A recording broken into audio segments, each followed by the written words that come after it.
Math falsifies naturalistic mega-evolution, Part 13. Atheist mathematician and scientist quote 27. Little or no latitude is permitted for the tRNAs, and so the nucleic acid which codes for the tRNAs can have very little latitude indeed, with hundreds of base pairs involved for each tRNA. Dr. Fred Hoyle.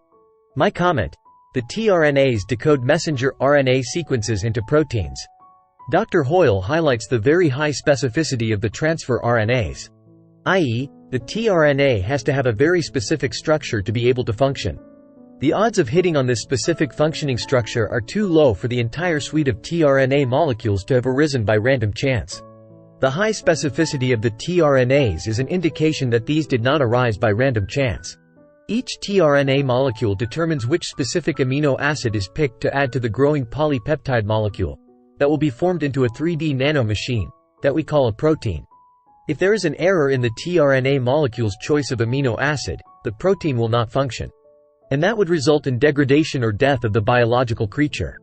So, this mapping between tRNA molecule and amino acid is critical for life. A random mapping between tRNA and amino acid would result in the non-formation of proteins, and so, the destruction of the life of the organism. A correct mapping results in functioning proteins. So, the odds of such mapping happening by random chance are basically zero. Dr. Hoyle's point is that Neo-Darwinian mechanisms, random chance to create, natural selection to destroy, cannot create such a highly specific functional structure as what is seen in tRNAs, and the associated functional complexes. Note: even though Dr. Hoyle did not believe in intelligent design at the time of the writing of his book, this is a pointer to intelligent design. We will discuss pointers to intelligent design in future videos. Quote 28.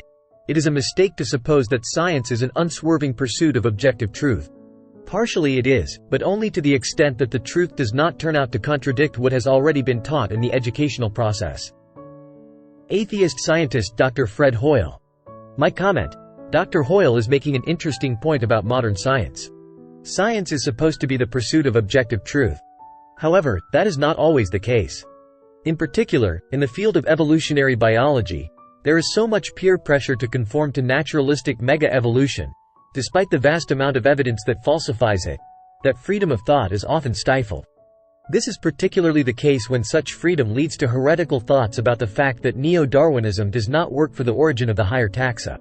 Note: atheist mathematician and scientist Dr. Fred Hoyle performed extensive calculations to determine if naturalistic evolution, random chance and natural selection, would work. And he found that it does not work for any level higher than microevolution, i.e., adaptation of a species to its local environment, inside a genus or family. He published the calculations in a book titled, Mathematics of Evolution. The quotes above are from his book. Conclusion. In his book, Dr. Hoyle uses extensive mathematics to show that Neo-Darwinism is false for higher taxa. Neo-Darwinism is true for microevolution, i.e., random chance and natural selection can cause adaptation of a species to its environment, resulting in formation of varieties inside a species, or genus, but nothing more.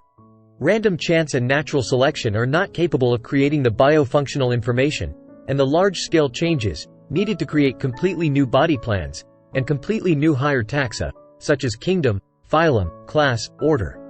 So, Neo-Darwinism, random chance and natural selection, is false for naturalistic mega-evolution, i.e., the claim of naturalistic single-cell to human evolution. And, this is the case for all naturalistic mechanisms in the modern synthesis and the extended synthesis. Thanks for watching. Please like, share, and subscribe.